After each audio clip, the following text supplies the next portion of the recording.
কাবার চারদিকে, কাবা ঘরের চারদিকে এক লোক তাওয়াফ করতেছে আর কাঁদতেছে চোখের পানি ছেড়ে, ইয়া রাব, ইয়া রাব, ইয়া রাব। আর কান্না দেখে ইবাদত দেখে অন্যান্য সাহাবারা বলে তার দোয়া আজকে কবুল হয়ে গেছে, সে তো জান্নাতি হয়ে গেছে।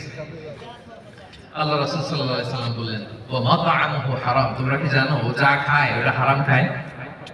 ওয়া মাশরাবুহু হারাম, যা পান করে হারাম পান করে। মালবাসুহু হারাম, ওর যে ড্রেস আপ হারাম দিয়ে হয়। ফাআন্না ইস্তাজাবু লাহ, আল্লাহর কি টাকা পড়ছে যে দোয়া কবুল করবে? তাহলে হারাম দিয়ে যদি নিজেকে সাজান ওই ব্যক্তির কোনো দোয়া আল্লাহর কাছে কবুল হয়? তাহলে বলেন আমরা কোনটা গ্রহণ করব, হালাল নাকি হারাম? শুধু খাওয়ার ক্ষেত্রে? জীবনে 3 নম্বরে কখনো অন্যের হক নষ্ট করব না, অন্যের হক নষ্ট করব না, এটা অনেক বড় জুলুম। স্বামী আপনি স্ত্রীর হক নষ্ট করতে পারবেন না, স্ত্রী আপনি বোনেরা যারা আছেন আপনি স্বামীর হক নষ্ট করতে পারবেন না, আপনি বাবা আপনার মেয়ের হক নষ্ট করতে পারবেন না, আপনি আপনার ফুফির হক নষ্ট করতে পারবেন না। পার্টনারশিপে বিজনেস করেন, আপনার পার্টনারের হক আপনি নষ্ট করতে পারবেন না। একটা হচ্ছে হাকুল্লাহ, মানে যেটা আল্লাহর আদেশ এটা মানতে আপনি বাধ্য, কিন্তু কোনো কারণে না মানলে চোখের পানি ছেড়ে আল্লাহর কাছে ক্ষমা চাইলে আল্লাহ মাফ করে দেয়। কিন্তু আরেকটা হাকুল ইবাদ, বান্দার হক, বান্দার মনে কষ্ট দিয়েছেন, তার উপর জুলুম করেছেন, তাকে ঠকিয়েছেন,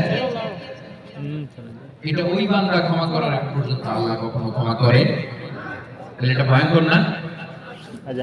নামাজ পড়ি নাই, রোজা রাখি নাই, ভুল করছি, অনুতপ্ত হয়ে চোখের পানি ছেড়ে ক্ষমা চাইলে ক্ষমা করবে কে? আল্লাহ ক্ষমা করবে, আল্লাহ বলবে আগে তার কাছে ক্ষমা চাও, ঠিক না বলেন? তাহলে অন্যের হক কখনো নষ্ট করবো না প্রিয় ভাই এবং বোনেরা, এটা অনেক বড় জুলুম। আর জুলুমকে আপনি দিন জুলমা অন্ধকার হয়ে আপনার কাঁধে চেপে বসবে, কথা থাকবে তো এটা?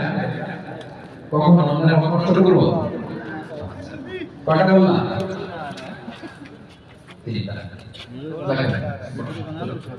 চার নম্বর হচ্ছে একটা ভালো সার্কেল মেইনটেইন করবেন।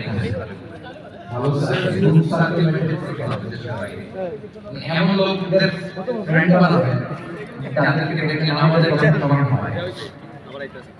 আপনার বন্ধুকে দেখে বোঝা যাবে আপনি কেমন, কি বলেন? আপনার সার্কেল দেখে বোঝা যাবে আপনি লোকটা কেমন, কি না বলেন? যারা নামাজি, যারা ভালো কথা বলে তাদের সাথে, যারা নামাজ পড়ে না, ভালো কাজ করে